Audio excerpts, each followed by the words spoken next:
செழிப்புன்ற அந்த வாரம் தான் பெரிய சலிப்பா இருக்கும். சுகம்னாரு, ஒரே தலைவலி காய்ச்சலுமா இருக்க. வெற்றினாரு, வேலை போக போகுதுன்றாங்க. இந்த மாதிரி ஆப்போசிட்டா வரும். அப்போ நீங்க என்ன பண்ணணும்?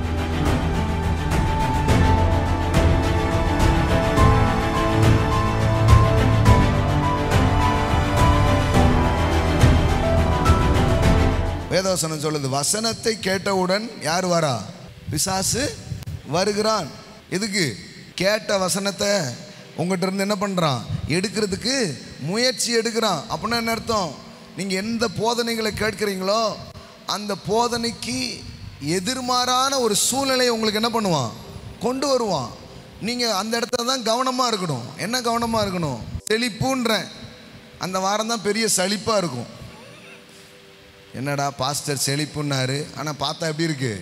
சலிப்பாக இருக்க. சுகம்னாரு, பார்த்தா என்னரு?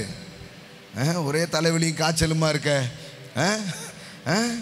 வெற்றினாரு, வேலை போக போகுதுன்றாங்க.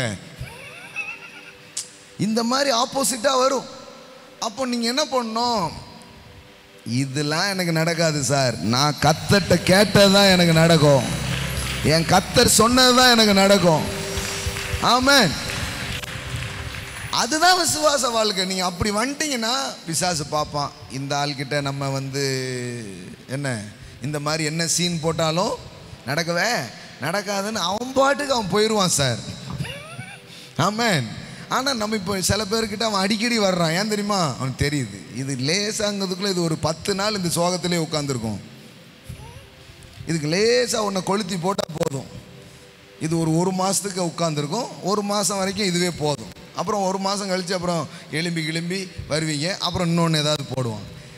நீங்கள் எப்படி யாருன்னா, நீ என்ன போட்டாலும் நான் கர்த்தரை தேடுவேன், கர்த்தரை துதிப்பேன், கர்த்தரை ஆராதிப்பேன், கர்த்தருக்காக நான் வாழுவேன், என் கர்த்தர் எனக்காக யாவையும் செய்து முடிப்பார்.